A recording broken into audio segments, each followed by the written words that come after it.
ونشهد أن لا إله إلا الله وحده لا شريك له ونشهد أن سيدنا ومولانا محمدا عبده ورسوله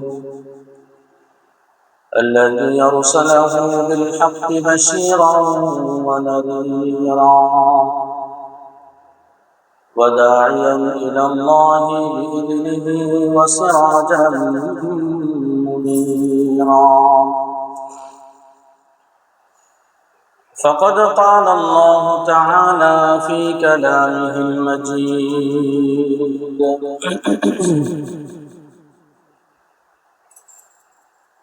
أعوذ بالله من الشيطان الرجيم بسم الله الرحمن الرحيم ولنبلونكم بشيء من الخوف والجوع ونقص من الأموال والأنفس والثمرات وبشر الصابرين وقال النبي صلى الله عليه وسلم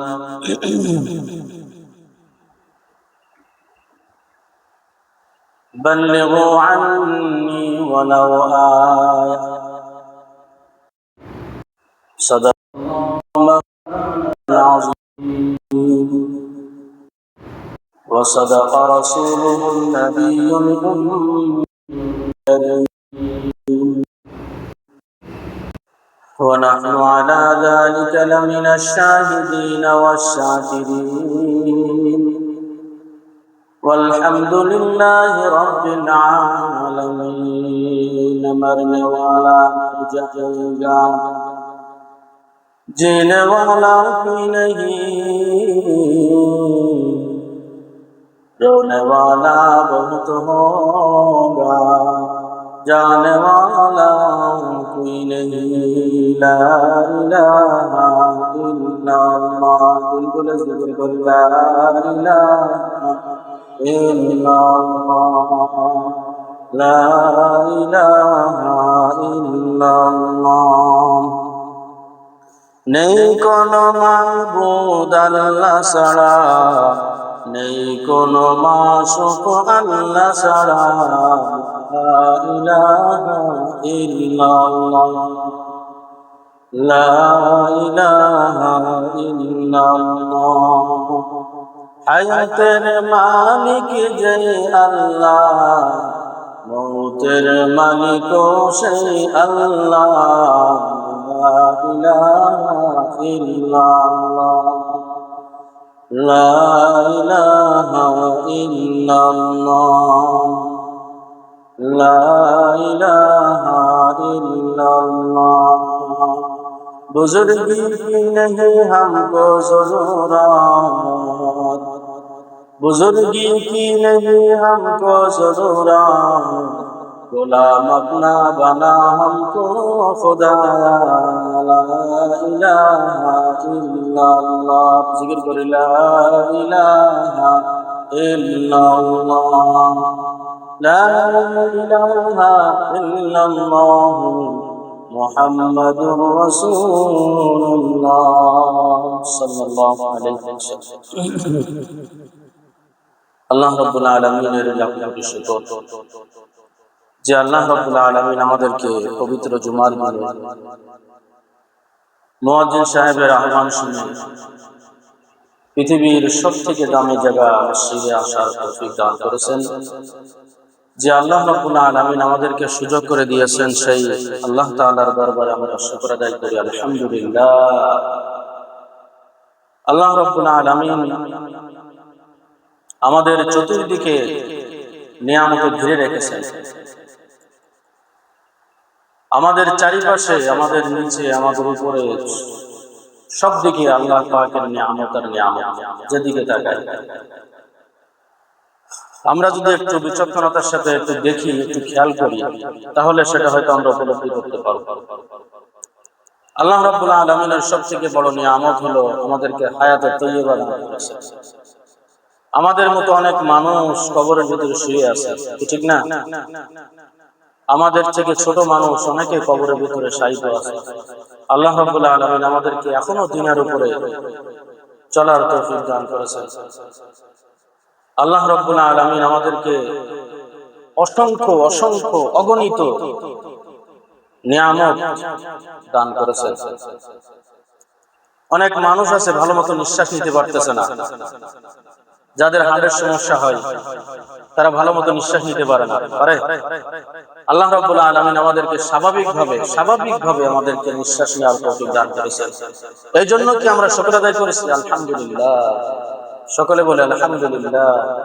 অনেক মানুষ আছে হাসপাতালে ভর্তি, অক্সিজেন দিয়ে তাদেরকে নিঃশ্বাস নিতে হচ্ছে। আমার বেঁচে থাকার একমাত্র মাধ্যম হলো নিঃশ্বাস, আর নিঃশ্বাসটা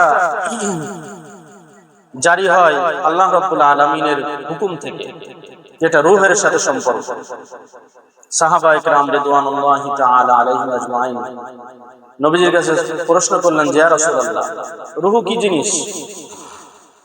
হযরত আদম আলাইহিস সালামকে যখন জান্নাতের ভিতরে আল্লাহ রাব্বুল আলামিন তৈরি করে রাখলেন, তৈরি করার পরে আল্লাহ রাব্বুল আলামিন একটা ফুৎকার দিলেন, একটা ফু দিলেন।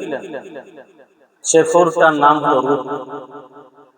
আমাদেরকে আমাদের পেটে আমরা যখন ছোট ছিলাম, তখনই আল্লাহ রাব্বুল আলামিন আমাদের মায়ের গর্ভে যখন আমরা ছিলাম, তখন নির্দিষ্ট সময় আল্লাহ রাব্বুল আলামিন আমাদেরকে এই রূহটা দিয়েছিলেন, ঠিক না? এই রূহ আল্লাহ রাব্বুল আলামিনের হলো একটা আদেশ। ফেরেশতারা আল্লাহ রাব্বুল আলামিনের কাছে সাহাবায়ে কেরাম জিজ্ঞাসা করলেন, ইয়া রাসূলুল্লাহ, রূহ কি জিনিস? আল্লাহ তাআলা বললেন, কুলির রূহু মিন আমরি রাব্বি। ইয়া রাসূল, আপনি বলেন রূহ হলো আমার একটা আদেশ, আমার একটা হুকুম, যেটা শুরু হয় আল্লাহ রাব্বুল আলামিনের আদেশে, হুকুমে, এবং শেষ হয় আল্লাহ রাব্বুল আলামিনের, কি ঠিক না?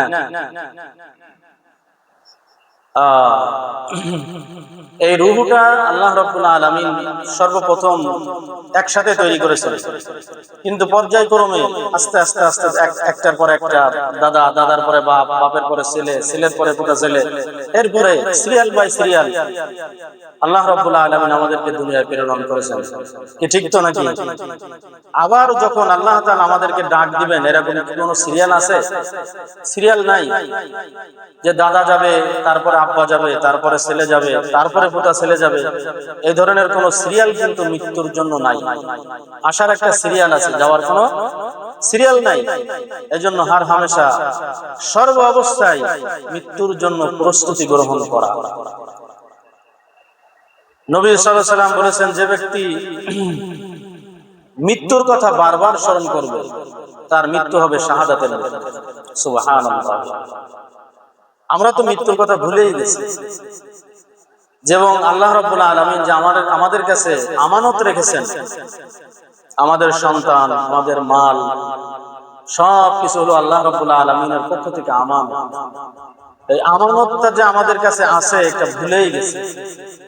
মনে করেন একটা সন্তানের, একটা বাপের দুইটা সন্তান, একটা সন্তান খুবই বেরেনি, আর একটা সন্তান একটু নরমাল, আল্লাহ গুনা বলা যায়। ভালো যে ছেলেটা, বেরেনি যে ছেলেটা, সেই ছেলেটাকে আমরা পড়াই জেনারেল, ইঞ্জিনিয়ার, ডাক্তার, তারপরে আরো কি কি আছে উপরে, এইগুলো আমরা বানাই।